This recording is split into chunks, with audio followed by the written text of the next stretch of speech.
Le dîner du dimanche chez mes parents suivait toujours le même scénario. Le rôti en cocotte de maman. Les plaintes de papa à propos de l'argent. Mon frère Kevin exhibant son dernier achat. Et moi, assise en silence pendant qu'il discutait de mes finances, comme si je n'étais pas là. Mais ce soir-là serait différent. Sage, nous devons parler, dit papa en posant sa fourchette avec ce ton familier de déception. Ta mère et moi avons été plus que patients, mais il est temps que tu assumes tes responsabilités. J'avais 29 ans. Au cours des 6 dernières années, j'avais été le fond d'urgence de la famille pendant qu'il racontait à tout le monde que je travaillais de la maison en faisant quelque chose avec des ordinateurs. Ce qu'ils ignoraient, c'est que j'avais fondé Cloudtech Security, une entreprise de cybersécurité avec des contrats gouvernementaux, des clients d'entreprises dans 40 États, un chiffre d'affaires annuel de 241 millions d'euros. Ma fortune personnelle s'élevait à 293 millions d'euros. Assumez comment? Demandai-je. Connaissant déjà la réponse, nous refinançons la maison? Dit maman. Nous avons besoin de 129 000 euros pour couvrir quelques dettes et les frais de clôture. Tu vis ici sans payer de loyer depuis toute ta vie? Tu nous le dois. Je n'avais pas vécu avec eux depuis 11 ans. Mais les faits n'avaient jamais d'importance lors de ces conversations. Kevin sourit de l'autre côté de la table. Allez, Frangine, ce n'est pas comme si tu avais besoin d'épargne de toute façon. Tu es célibataire, sans enfant. Tu passes juste tes journées sur cet ordinateur portable. À quoi dépenses-tu ton argent? Kevin avait 32 ans, travaillait dans les ventes en gagnant 52 000 euros par an et conduisait un Range Rover à 82 000 euros que j'avais involontairement financé par un prêt que mes parents avaient le co-signé en mon nom sans permission. Ce détail, découvert par mon expert comptable judiciaire 8 mois plus tôt, n'était qu'un élément sur une très longue liste. Combien as-tu économisé? Exigea papa, une estimation approximative. Assez, dis-je prudemment. Ne sois pas évasive. Nous sommes tes parents. Nous avons le droit de savoir. Il se pencha en avant. Je dirais peut-être 43 000 euros. Chez Septrassane. C'est plus que suffisant pour aider la famille. Je les aidais depuis 6 ans. Des virements mensuels de 2 600 euros qui étaient passés à 4 300 euros, puis à 6 900 euros.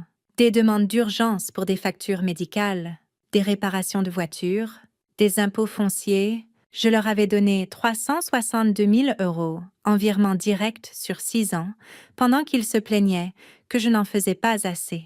Mais le vrai problème, découvert lors de mon audit judiciaire, était pire. Des cartes de crédit ouvertes en mon nom, des prêts automobiles que je n'avais jamais autorisés, même une seconde hypothèque sur leur maison en utilisant mon score de crédit et des documents financiers falsifiés. Dit frauduleuse tutelle. Benstonen 6000 euros. Papa, nous devrions en discuter en privé, dis-je. Non. Sa voix s'éleva. Nous en discutons maintenant. Tu nous dois tout. Nous t'avons nourri, habillé, donné un toit pendant 18 ans, le moins que tu puisses faire, et d'aider quand nous avons des difficultés. Des difficultés? Je gardai ma voix calme. Kevin vient de rentrer de Cabo. Maman porte un bracelet Cartier. Tu as rejoint ce club de golf exclusif le mois dernier. C'est différent. Ce sont des investissements pour notre avenir, pour notre bonheur. Toi, tu accumules juste de l'argent pendant que ta famille souffre. Le visage de papa était rouge maintenant. Je veux voir tes relevés bancaires. Tout de suite. Prouve que tu n'as pas l'argent pour aider. Maman hocha la tête. C'est juste, Sage. Si tu ne peux vraiment pas te le permettre, montre-nous. C'était le moment, celui que j'avais planifié depuis que mon avocat Mitchell Price et mon expert comptable judiciaire Diana Ross avaient terminé de monter leur dossier 3 semaines plus tôt. D'accord, dis-je doucement. En sortant mon téléphone, laisse-moi appeler quelqu'un qui peut vérifier ma situation financière. Qui? Ricana Kevin. Ton conseiller financier imaginaire, mon gestionnaire de banque. En fait, je composais le numéro. Bonjour, Robert. C'est Sage Winters. Je suis à un dîner de famille et il y a une confusion sur ma situation financière. Pourriez-vous passer? Nous sommes au 847 Maple Drive. Oui, la maison de mes parents. Merci. À dans 20 minutes. Les yeux de papa se plissèrent. Ton gestionnaire de banque vient ici, un dimanche soir. Robert Sheen est le vice-président de la gestion de patrimoine privé chez Sterling Trust, dis-je. Quand on gère des portefeuilles de plus de 86 millions d'euros, ils font des visites à domicile. La table devint silencieuse. 86 millions d'euros. La voix de maman se brisa. Ce n'est pas drôle. Sage. Je ne plaisante pas. Kevin rit nerveusement. Sage travaille de la maison en pyjama. Elle n'est pas millionnaire. Je travaille de la maison parce que je possède l'entreprise, dis-je. Cloud Tech Security. Nous gérons la cybersécurité pour des agences gouvernementales et des entreprises du Fortune 500. Nous avons 340 employés et des bureaux dans 12 États. C'est impossible, dit papa, mais sa voix tremblait. La sonnette retentit 18 minutes plus tard. J'allais ouvrir, laissant entrer Robert Sheen, impeccablement vêtu malgré l'heure du dimanche soir. Derrière lui venaient deux autres personnes, Mitchell Price, mon avocat, et l'agent spécial du FBI Karen Voss. « Bonsoir », dit Robert en entrant dans la salle à manger. « Je suis Robert Sheen, vice-président de la gestion de patrimoine privé chez Sterling Trust. Voici l'avocat Mitchell Price et l'agent spécial du FBI Voss. Nous sommes ici pour aborder certaines questions financières concernant Madame Winters. Ma famille les fixait, figées. Commençons par la vérification, dit Robert en ouvrant sa tablette. M. Et Madame Winters, vous avez demandé à voir les relevés financiers de votre fille pour vérifier qu'elle a de l'argent à vous prêter. Voici ce que je peux partager. Il tourna l'écran vers eux. Les yeux de mes parents s'écarquillèrent. Madame Winters détient des comptes principaux totalisant 41 millions d'euros en actifs liquides. Son portefeuille d'investissement, que je gère, est évalué à 253 millions d'euros. Son entreprise, Cloud Tech Security, est évaluée en privé à 724 millions d'euros. Madame Winters en détenant 85% des parts. Le visage de maman blanchit. Papa s'agrippa au bord de la table. Fortune nette combinée. Environ 293 millions d'euros. La chaise de Kevin recula bruyamment. Ce n'est pas possible, Sage. Elle est juste. Votre sœur est l'une des entrepreneuses en cybersécurité les plus réussies du pays, dit Robert calmement. Elle a bâti cet empire pendant 6 ans, pendant que vous racontiez aux gens qu'elle travaillait de la maison en faisant quelque chose avec des ordinateurs. Mitchell ouvrit sa mallette. Maintenant, discutons de la raison pour laquelle nous sommes vraiment ici, M. et Madame Winters. Au cours des 6 dernières années, vous avez pris 362 000 euros à votre fille par des demandes directes. Mais ce n'est pas le problème. Il posa des documents. Le problème, c'est les 586 000 euros supplémentaires de dettes frauduleuses que vous avez accumulées en son nom. 12 cartes de crédit ouvertes sans autorisation. 3 prêts automobiles, y compris le Range Rover que conduit Kevin, et le plus grave, une seconde hypothèque sur cette maison en utilisant le crédit de Sage et des documents financiers falsifiés. Papa se leva brusquement. Nous n'avons rien falsifié. Sage nous a donné la permission. L'ai-je fait? Demandai-je doucement. Montrez-leur la permission.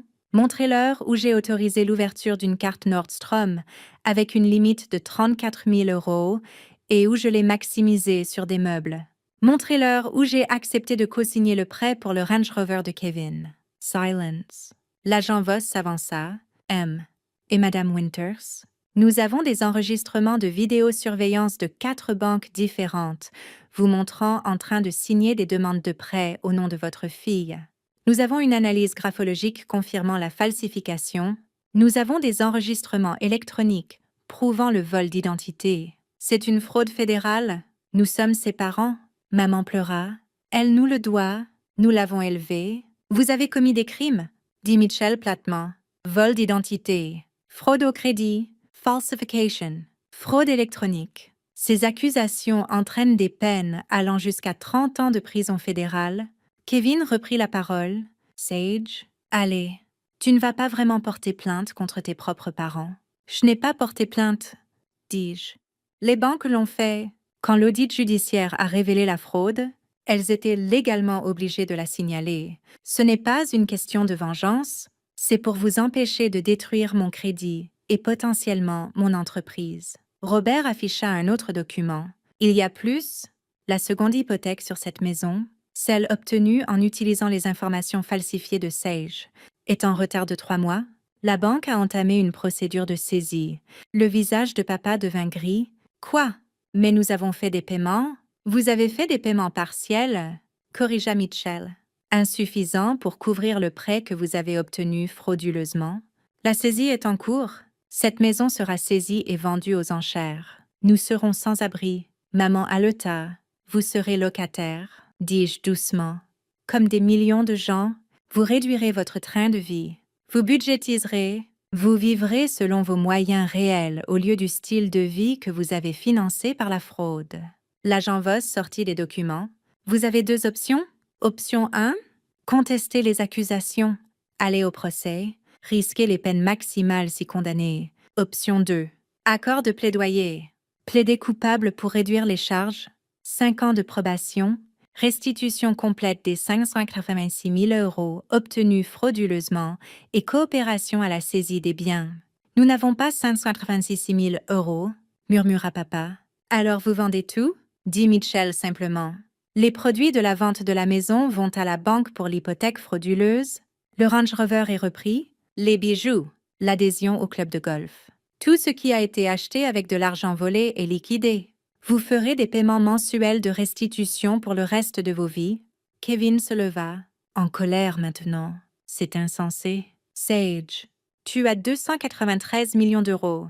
Tu pourrais rembourser ça sans même t'en apercevoir. Pourquoi fais-tu ça? Parce que vous devez apprendre que je ne suis pas une banque, dis-je. Je suis une personne, ta sœur, ta fille.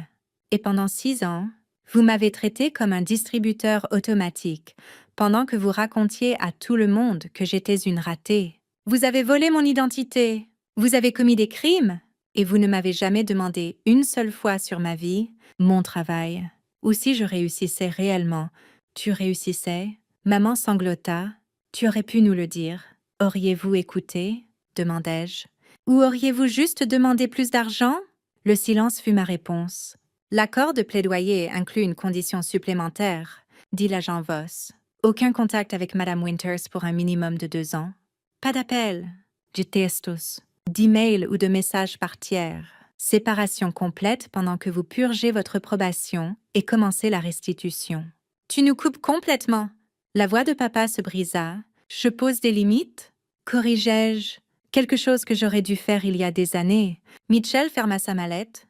Vous avez 72 heures pour accepter l'accord de plaidoyer. Après ça, nous procédons au procès. Je vous conseille vivement de prendre un avocat alors qu'il se préparait à partir. Robert me tendit un dossier, le refinancement dont vous avez parlé. Approuvé. L'achat du penthouse se clôture la semaine prochaine. Félicitations. La tête de Kevin se redressa. Penthouse. J'achète un appartement en centre-ville. Dis-je. Ductas and Jutintin of Methre. Vue sur la ville. 3. 6 millions d'euros payés en espèces. Je regardais ma famille. Papa s'affaissa sur sa chaise. Maman pleurait. Kevin me fixait comme si j'étais une étrangère. Peut-être l'avais-je toujours été? Vous vouliez connaître mon solde bancaire? Dis-je. Maintenant, vous savez, j'ai plus d'argent que vous n'en avez jamais imaginé, et pas un seul euro n'est à vous. Plus maintenant? 6 semaines plus tard, mes parents acceptèrent l'accord de plaidoyer. La maison fut vendue aux enchères de saisie. Ils déménagèrent dans un appartement locatif de 2 chambres de l'autre côté de la ville. Kevin rendit le Range Rover et commença à prendre le bus. L'adhésion au club de golf fut annulée. La collection de bijoux de maman fut vendue pour payer la restitution. L'histoire devint virale localement. Des parents volent 586 000 € à l'identité de leur fille, pendant qu'elle bâtissait une fortune de 293 millions d'euros. Chaque personne qui m'avait plaint pour mon petit boulot d'ordinateur savait soudain la vérité. Je déménageais dans mon penthouse. Je commençais à organiser des dîners pour mes vrais amis, des entrepreneurs comme moi, l'équipe dirigeante de mon entreprise, des gens qui me valorisaient pour plus que mon compte en banque. Et pour la première fois, en 6 ans, chaque euro que je gagnais restait à moi. Mon téléphone vibra un soir. Un texto de maman. Ton père a eu une alerte cardiaque. Nous allons bien, mais je pensais que tu devais savoir. Je comprends si tu ne veux pas répondre. Je suis désolée pour tout. Je fixais le texto longtemps. Une partie de moi voulait appeler pour vérifier l'état de papa, pour arranger les choses comme j'avais toujours arrangé les choses. Mais c'est ce sur quoi il comptait, mon besoin d'aider. d'arranger, d'être la bonne fille, même en étant volée à l'aveugle. Je ne répondis pas. L'ordre de non-contact avait encore 18 mois. Peut-être qu'après ça nous pourrions parler, peut-être pas. Pour l'instant, j'avais une entreprise à diriger, une fondation à lancer et une vie à vivre sans l'épuisement constant de gens qui me voyaient comme de l'argent au lieu d'une famille. Le penthouse avait des fenêtres du sol au plafond. Chaque matin, je regardais le soleil se lever sur la ville que j'avais conquise pendant que ma famille se demandait encore ce que je faisais pour vivre.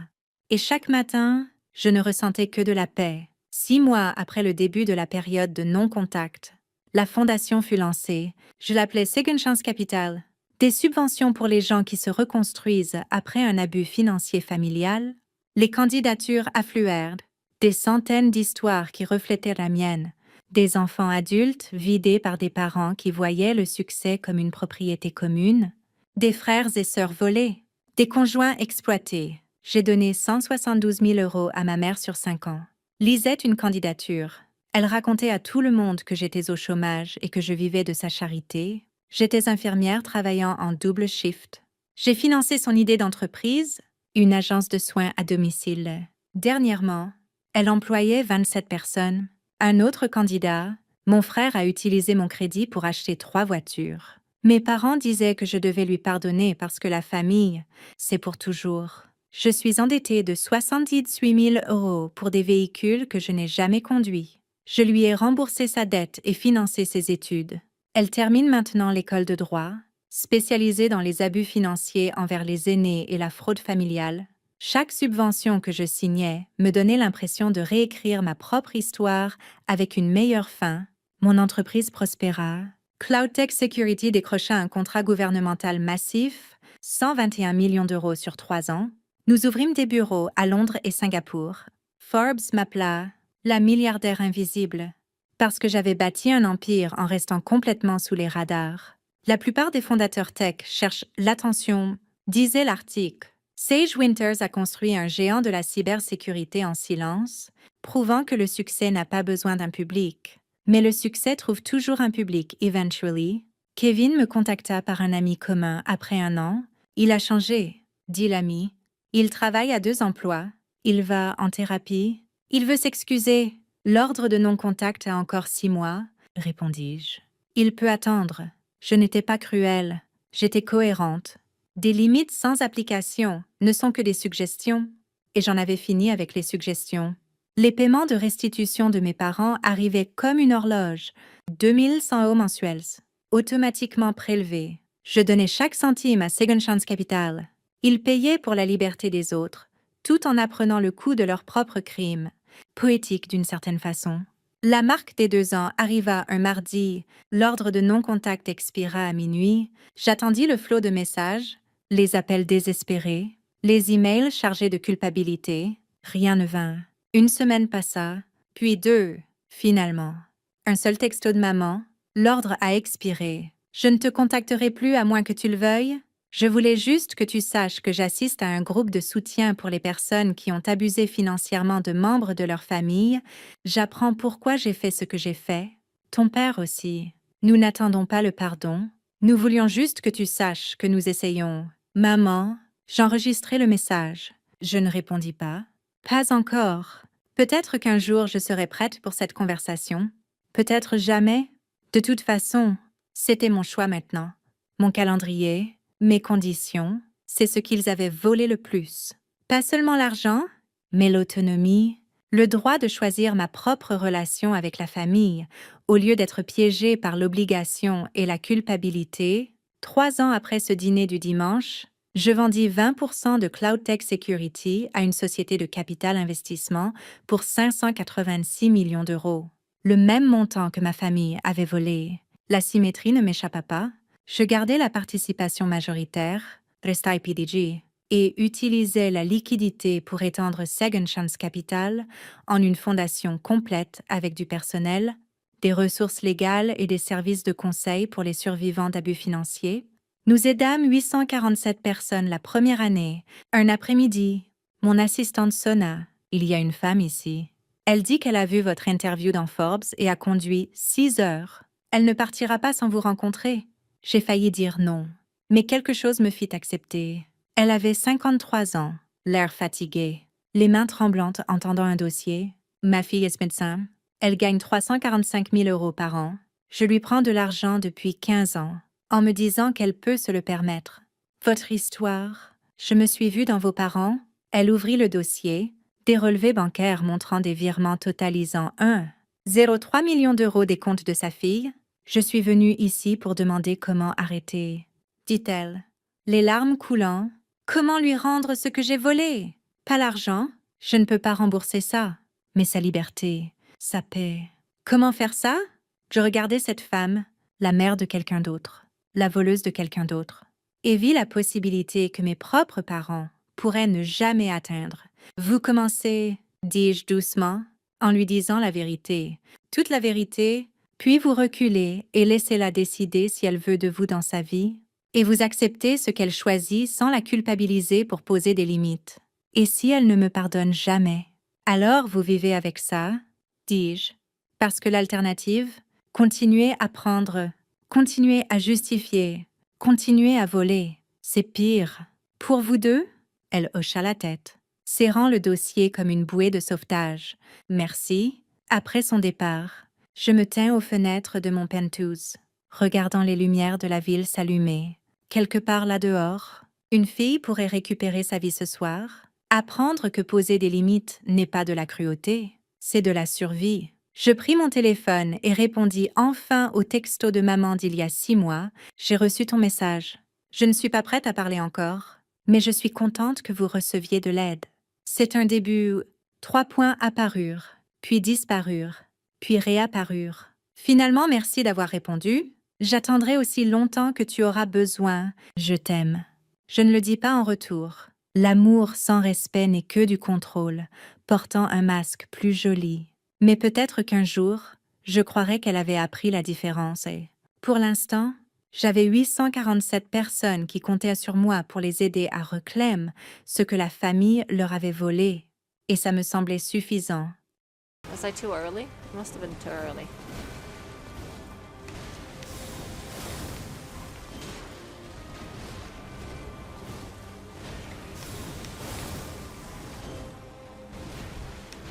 I'm just trying to get any extra damage I can when it's safe. Ooh, give me that, give me that, give me that! Thank you! Supposed to get much at all. Anyway, she'll be fine. That's the goal. That's the goal.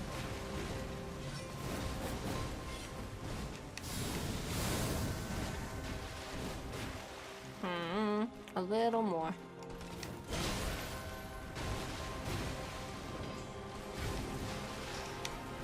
Oh, she got a tiny bit of healing on me when I hit her, so it took an extra thing. It took an extra thing. It's nice to be able to stack a bus, but no, I know it's a game changer. Really, you just get good. Clean it to patience for system to get good. Thank you, expert. Thank you. Hey, William, it's nice to see you, buddy. Start reading chat, you. It's the other side of the gun. Oh no, expert's gatekeeping. He's gatekeeping the chat. Okay, but hi, William. It's nice to see you, friend. How's it going? I'm fighting this girl. Do you know?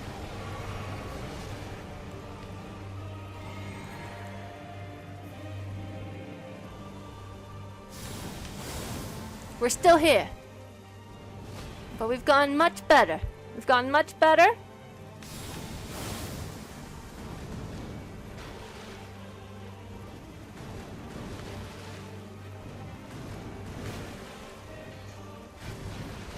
Damn it.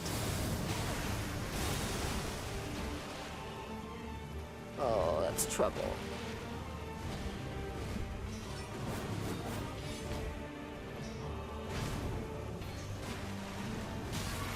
Fuck. Bad news! Bad news!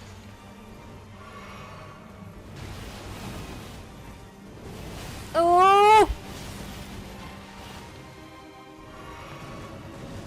I should have saved it.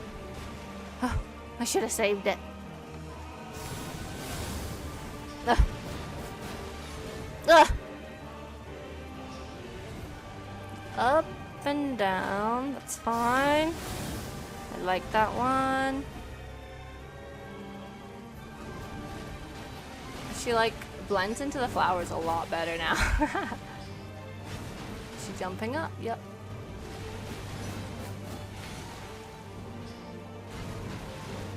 Damn it. Oh, that's not good.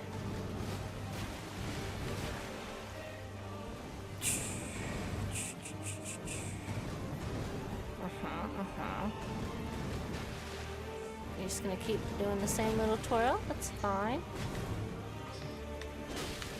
At least I hit her, I guess. Yeah, walk into the circle. Much preferred, much preferred. Walk into the circle. Yes, perfect, perfect. Mm-mm.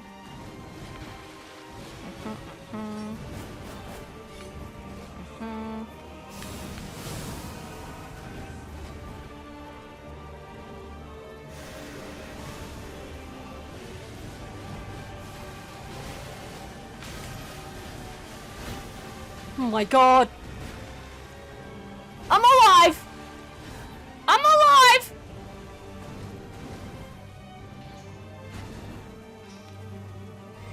I have nothing!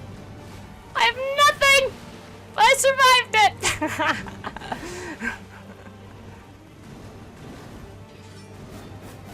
I'm just running. I'm just dodging. I'm hitting very little. It's all... Let's fly up. Okay. Okay. She's doing it again! She does it again? She does it how many times is she gonna do that? I thought that was a one-time deal. I thought it was a one-time deal. Whoa. Okay. Wow, she does a lot. She does a lot. And those boys hurt a lot. Her gang hurts a lot.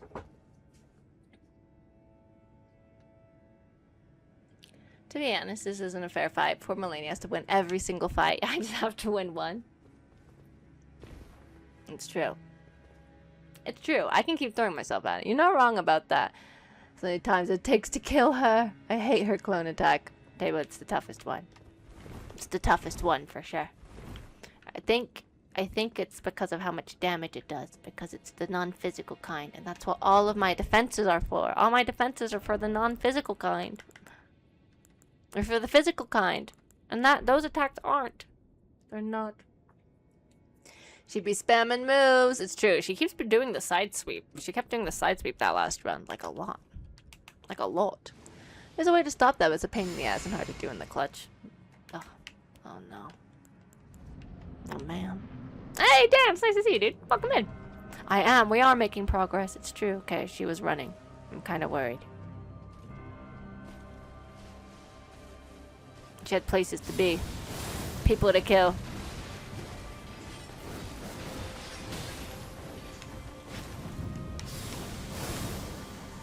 She graced me. She graced me. That's okay. She's allowed. It's nice to see you, Dan.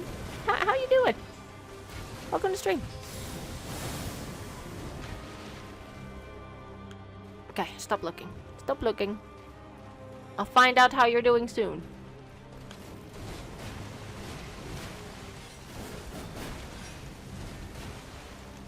Ugh. Be careful.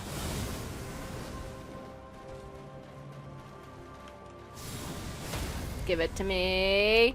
Thank you. Whoo! Yeah, baby. Uh-oh.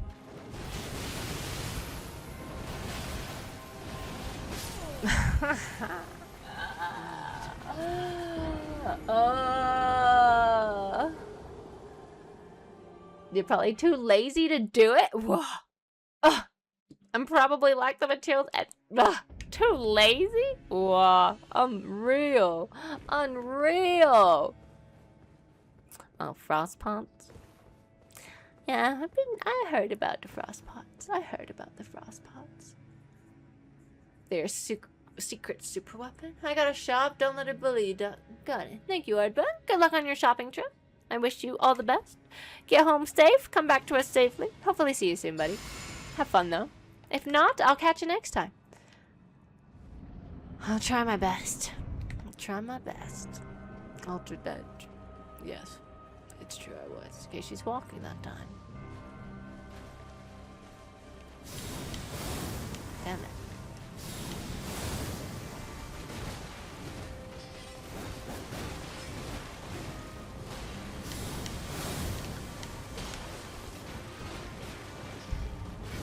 Get the extra hits that I can. 1, 2, 3, 4. Cool. Should have hit her. Should have hit her.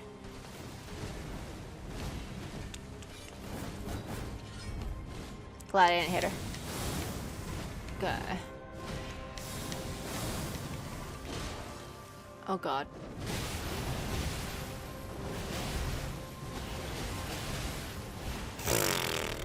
Hit by literally all of those. Why didn't you double drink, dude? Come on. Keep up, Gabe. Thank you.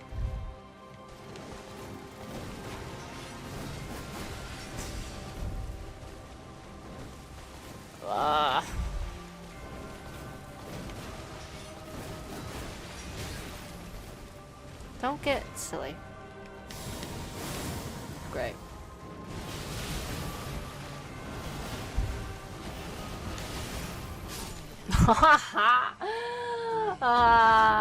Told you were too lazy to do it. It's not laziness, William. Rude. I think I've never been a gamer that actually uses the items that games give me. I will sometimes, very rarely, if it's utterly required, but for the most part, I'm a hoarder, you know? I like collecting things, but I don't like using things. I have looked at these many a time, but no. Plus, I feel like the pots, they are a little cheating. They're a little cheating because there's no way I'm going to figure that out on my own. You know what I mean?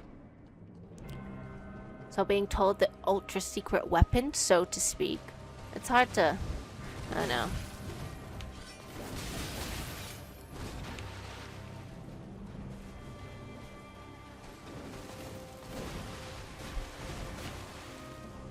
This is not going well.